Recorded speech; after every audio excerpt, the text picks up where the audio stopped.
ইন্নাল হামদুলিল্লাহ ওয়াসসালাতু ওয়াসসালামু আলা রাসূলিল্লাহ আম্মা বাদ। 2002 সালে ভারতের গুজরাটে প্রায় এক সপ্তাহ ধরে মুসলিমদের উপর চলে গণহত্যা। উগ্র হিন্দুরা মুসলিমদের বাড়িতে আগুন ধরায়, মুসলিম পুরুষদের কেটে টুকরো টুকরো করে, মুসলিম নারীদের ধর্ষণ করে।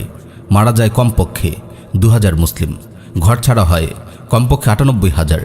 আহমেদাবাদেও পরবর্তী 3 মাস ধরে চলে মুসলিম নির্যাতন। সে সময় গুজরাটের মুখ্যমন্ত্রী ছিল নরেন্দ্র মোদী। গুজরাটের সিনিয়র ইন্টেলিজেন্স কর্মকর্তা সঞ্জীব ভাট জানায়, গুজরাট দাঙ্গা শুরু হবার আগের রাতে মোদী কর্মকর্তাদের নিয়ে এক মিটিংয়ে বসেছিল। সেই মিটিংয়ে মোদী সবার উদ্দেশ্যে বলেছিল, মুসলিমদের এক উচিত শিক্ষা দিতে হবে। মোদীর নির্দেশেই হিন্দুরা মুসলিমদের উপর সমস্ত পাশবিকতা নিয়ে ঝাঁপিয়ে পড়ে। গুজরাটের গর্ভবতী মুসলিম নারীদের পেট চিরে গর্ভের সন্তান বের করে আনা হয়। 5 মাসের অন্তঃসত্ত্বা বিলকিস বানুকে 12 জন মালাউন মিলে ধর্ষণ করে হত্যা করে। পিতার সামনে 1 দিন বয়সী শিশুকে জবাই করা হয়। বিভৎস এই নির্যাতনের নির্দেশদাতা নরেন্দ্র মোদী বিশ্বব্যাপী গুজরাটের কসাই হিসেবে পরিচিতি পায়। এমনকি বিশ্বের সবচেয়ে বড় সন্ত্রাসী আমেরিকাও গুজরাটের ঘটনার জন্য মোদীকে তাদের দেশে ঢুকতে দেয়নি। তবে গুজরাটের ঘটনার জন্য মোদী কখনোই অনুতপ্ত হয়নি। শুধু গুজরাটের গণহত্যাই নয়, মোদীর হাতে লেগে আছে আরও অনেক মুসলিমের রক্ত। এমন ঠান্ডা মাথার খুনি কসাই মোদীকে বাংলাদেশের সরকার আমন্ত্রণ জানিয়েছে স্বাধীনতা দিবস উপলক্ষে আয়োজিত অনুষ্ঠানে। 90% মুসলিমের দেশ বাংলাদেশ, সরকার চলে মুসলিমদের ট্যাক্সের টাকায়, আর সেই সরকারই রাষ্ট্রীয় অতিথি করছে মুসলিম হত্যাকারী ভারতের বর্তমান প্রধানমন্ত্রী গুজরাটের কসাই মোদীকে। গুজরাটে রক্তগঙ্গা বয়ে দেবার পরেও তথাকথিত ধর্মনিরপেক্ষ বৃহত্তম গণতন্ত্রের দেশ ভারতের জনগণ মোদীকে ভোট দিয়ে প্রধানমন্ত্রী নির্বাচন করে 2014 সালে। তারপর থেকেই বিজেপির ব্যানারে কসাই মোদী ভারতের ক্ষমতায় আছে। মুসলিমরা ভারতে পূর্ব থেকে নির্যাতিত হচ্ছিল, কিন্তু মোদী ক্ষমতায় আসার পর অত্যাচার ভিন্ন মাত্রা পায়। মোদীর বিজেপি এবং আরএসএস সর্বশক্তি নিয়ে মাঠে নামে। গত দশকে মুসলিমদের উপর মোট অত্যাচারের শতকরা 90% হয়েছে মোদীর 5 বছরের শাসন আমলে। সেই সাথে ঘর ওয়াপসির নামে মুসলিমদের জোর করে হিন্দু ধর্মে দীক্ষিত করা হয় পুরো ভারত জুড়ে।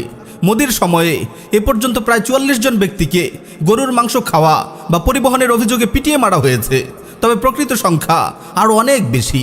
মোদীর ভারতে মুসলিমদের দিয়ে জোর করে জয় শ্রীরাম স্লোগান দেওয়ানো হচ্ছে। স্লোগান দিতে রাজি না হলে চরম অত্যাচার চালানো হচ্ছে। কথিত লাভ জিহাদের নামে মুসলিমদের উপর চরম অত্যাচার চালাচ্ছে মোদীর অনুসারী হিন্দুরা।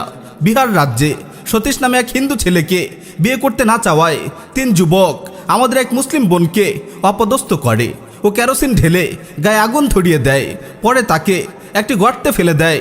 17 দিন পর মেয়েটি মারা যায়। গত 30 বছরে মালাউনদের হাতে কাশ্মীরে নিহত হয়েছে প্রায় 1 লাখ মুসলিম। হিন্দুরা এ সময় গণধর্ষণ করেছে প্রায় 11,000-এরও বেশি মুসলিম নারীকে। মোদীর আমলে কাশ্মীরের মুসলিমদের উপর অত্যাচার তীব্র থেকে তীব্রতর হয়। 2018 সালে কাশ্মীরে 8 বছরের নিষ্পাপ আসিফা বানুকে মন্দিরে আটকে রেখে 1 সপ্তাহ ধরে ধর্ষণ করে হিন্দুরা। মন্দিরের পুরোহিত, তার ছেলে এবং ভাতিজা এবং 2 জন পুলিশ সদস্যকে নিয়ে মিলেমিশে ধর্ষণ করে আসিফাকে। ধর্ষণের পরে আসিফাকে পাথর ছুঁড়ে হত্যা করে মালাউন হিন্দুরা। নরেন্দ্র মোদী 2019 সালে কাশ্মীরের স্বায়ত্তশাসন বাতিল করে কাশ্মীর দখল করে নেয়। সারা বিশ্ব থেকে কাশ্মীরকে বিচ্ছিন্ন করে মুসলিমদের উপর চালানো হয় গণহত্যা, গণধর্ষণ। মোদী হিন্দুদের নির্দেশ দিয়েছে কাশ্মীরে বেশি বেশি জমি কিনতে, মুসলিম নারীদের বিয়ে করে কাশ্মীরকে মুসলিম শূন্য করতে। ভারতের মুসলিমদের নাগরিকত্ব বাতিল করার জন্য মোদী সরকার নাগরিকত্ব সংশোধনী আইন করে 2019 সালে। তারপর মোদীর নির্দেশে 2020 সালের ফেব্রুয়ারিতে দিল্লিতে মুসলিমদের উপর ঝাঁপিয়ে পড়ে হিন্দুরা। পুলিশ ও হিন্দুদের সহযোগী হয়ে মুসলিমদের আক্রমণ করে। মুসলিমদের বাড়িঘর, ব্যবসা প্রতিষ্ঠানে আগুন লাগিয়ে দেয় হিন্দুরা। শত শত মুসলিমদের হত্যা করে, নারীদের গণধর্ষণ করে। 13 বছরের মুসলিম কিশোরী দিবাকে 7 জন হিন্দু মিলে গণধর্ষণ করে। অনেক বিকৃতভাবে আমাদের অসহায় বোনটিকে নির্যাতন করা হয়, যা আমরা উচ্চারণ করতে পারছি না। ধর্ষণের ভিডিও করে তা ছড়িয়ে দেয় মালাউনরা। হিন্দুত্ববাদী মোদী আগামী নির্বাচনে জেতার সিঁড়ি হিসেবে বেছে নিয়েছে বাবরি মসজিদের জায়গায় রাম মন্দির তৈরির প্রকল্পকে। রাম মন্দির নির্মাণের জন্য মোদীর অনুসারীরা নচ্ছি কায়দায় মুসলিমদের কাছ থেকে চাঁদা আদায় করার চেষ্টা করছে। যারা চাঁদা দিচ্ছে না তাদের বাড়ি চিনে রাখা হচ্ছে। সেই সাথে দেশব্যাপী নাগরিকপঞ্জির নামে মূলত মুসলিমদের নাগরিকত্বকে বাতিল করার প্রকল্প তার একটি প্রধান নির্বাচনী কৌশল। ইতিমধ্যে আসামে নাগরিকপঞ্জির বাস্তবায়ন শুরু হয়ে গেছে। অনেক আন্তর্জাতিক বিশ্লেষক মন্তব্য করেছেন, আসামে বর্তমানে একটি গণহত্যার প্রস্তুতি চলছে। প্রতিবেশী মুসলিম সংখ্যাগরিষ্ঠ বাংলাদেশের উপরেও মোদির হিন্দুত্ববাদী আগ্রাসন চলছে। সীমান্তে প্রতিনিয়ত পাখির মতো বাংলাদেশিদের মারছে বিএসএফ। রোহিঙ্গা ইস্যুতে বাংলাদেশের বিরুদ্ধে মিয়ানমারকে সামরিক সাহায্য ও সমর্থন দিয়েছে মোদি। অন্যদিকে বাংলাদেশের ভেতরে ছড়িয়ে ছিটিয়ে আছে লাখ লাখ অবৈধ ভারতীয়। প্রশাসনের সব জায়গায় ভরে গিয়েছে আর ইসকনের এজেন্ট দিয়ে। মোদির বিজেপি পার্টির সিনিয়র নেতা রাজ্যসভার এমপি সুব্রামানিয়াম স্বামী প্রকাশ্যে হুমকি দিচ্ছে বাংলাদেশ দখল করে নেবার। অখণ্ড হিন্দুস্তান মোর্চা নামের হিন্দুত্ববাদী সংগঠন প্রকাশ্যে ঘোষণা দিয়েছে 2035 সালের মধ্যে ভারতে কোনো শিখ, খ্রিস্টান বা মুসলিম থাকবে না, পুরো ভারত হিন্দু হয়ে যাবে। 2015 সালে আল জাজিরাতে সাংবাদিক মেহেদী হাসানকে সাক্ষাৎকার দিয়েছিল মোদির জনতা পার্টির সাধারণ সম্পাদক রাম মাধব। সে সুস্পষ্ট ভাষায় বলে, তাদের লক্ষ্য হচ্ছে ভারত, বাংলাদেশ এবং পাকিস্তানকে একত্রিত করে অখণ্ড ভারত প্রতিষ্ঠা করা। বিজেপির মূল শেকড় হলো আরএসএস, আর সেই আরএসএসের প্রধান মোহন ভগবত বলেছে উপমহাদেশে অখণ্ড ভারত প্রতিষ্ঠা সম্ভব। এই তো কয়েকদিন আগেই জ্যোতি নরসিংহানন্দ নামের এক মালাউন পরিষ্কার ভাষায় তাদের লক্ষ্য উদ্দেশ্য জানিয়ে দিয়েছে। সে বলেছে, কোনোভাবেই তারা দুনিয়াকে ইসলামে হতে দেবে না। মুসলিম নিধনকারী ইসরায়েল এবং মিয়ানমার হলো তাদের আদর্শ। এদেরকে হিন্দুদের অনুসরণ করতে হবে, না হলে সবাইকে মরতে হবে। জিহাদ হলো আল্লাহর ফরজ বিধান। কোরআনের প্রায় 500-এর অধিক আয়াত রয়েছে জিহাদ নিয়ে। জ্যোতি নরসিংহানন্দ দ্ব্যর্থহীন ভাষায় বলল যে জিহাদ হলো পৃথিবীর ক্যান্সার। এই ক্যান্সার পৃথিবী থেকে সরাতেই হবে। এজন্য হিন্দুরা মুসলিম ব্যতীত অন্যান্য ধর্মের নেতাদের নিয়ে সম্মেলন করবে। সে আরও বলে, দুনিয়াতে যত ভালো কিছু আছে তা সব শেষ হয়ে যাবে যদি ভারত ইসলামিক হয়। দরকার পড়লে হিন্দুরা নিজেদের জান দেবে, বাচ্চাদের কোরবান করে দেবে, তবুও ভারতকে ইসলামী হতে দেবে না।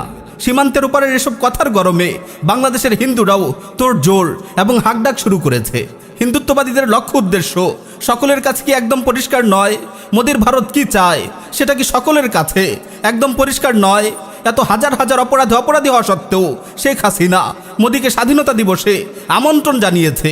সারা বিশ্বে যখন মোদি কসাই সন্ত্রাসী হিসেবে পরিচিত, তখন শেখ হাসিনা তাকে লাল গালিচা সংবর্ধনা দিতে চাচ্ছে। মোদি বিরোধী আন্দোলন করলে কলিজা ছিঁড়ে ফেলা হবে বলে হুমকি দিচ্ছে ঢাকা বিশ্ববিদ্যালয়ের ছাত্রলীগ সভাপতি সঞ্জিত চন্দ্র দাস। ঢাকা মেট্রোপলিটন পুলিশের ভারপ্রাপ্ত কমিশনার মনিরুল ইসলাম হুঁশিয়ারি দিচ্ছে যে মোদি বিরোধী আন্দোলন করলে কঠোর ব্যবস্থা নেওয়া হবে। এ সকল কর্মকাণ্ড থেকে সুস্পষ্টভাবেই প্রমাণিত হয় যে এরা হিন্দুদের এজেন্ট হিসেবে কাজ করছে। হিন্দুত্ববাদী মোদির দালাল হিসেবে এরা বাংলাদেশে কাজ করছে। আর তাই এরাই কোনো হিন্দু যখন আল্লাহ কিংবা মুহাম্মদ সাল্লাল্লাহু আলাইহি ওয়াসাল্লামকে কটূক্তি করে, তখন হিন্দুদের বাঁচানোর জন্য আইডি হ্যাকের গল্প শোনায়। এবং এরাই হিন্দুদের পক্ষ নিয়ে মুহাম্মদ সাল্লাল্লাহু আলাইহি ওয়াসাল্লামের অপমান সহ্য করতে না পেরে রাজপথে নেমে আসা মুসলিমদের বুকে গুলি চালায়। যারা এত কিছুর পরেও হিন্দুত্ববাদী মোদিকে স্বাগত জানাচ্ছে, আন্দোলন করলে কঠোর ব্যবস্থা নেবার হুমকি দিচ্ছে, তারা যে হিন্দুদের পাঁচাটা গোলাম তাতে কোনো সন্দেহ নেই। প্রিয় ভাই, উপমহাদেশের মুসলিমদের জন্য ভয়ঙ্কর এক দুঃসময় আসন্ন। হিন্দুদের হাতে গণহত্যার শিকার হবার দ্বারপ্রান্তে আমরা। এই বিপর্যয় ঠেকানোর জন্য প্রস্তুতি নিতে হবে আমাদেরই। মাদার অব মাফিয়া, হাসিনা, আজিজের সেনাবাহিনী, বিজিবি, র্যাব, পুলিশ কেউ আমাদের বাঁচাতে আসবে না, বরং হিন্দুদের হয়ে এরাই আমাদের বুকে প্রথম গুলি চালাবে।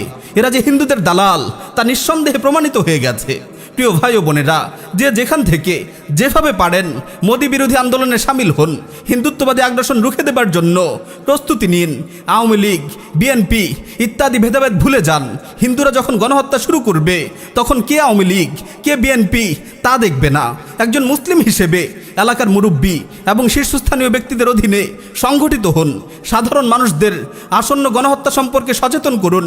হিন্দুত্ববাদী আগ্রাসনের বিরুদ্ধে খুতবা দেবার জন্য মসজিদের খতিব সাহেবদের উপযুক্ত পরিবেশ তৈরি করে দিন।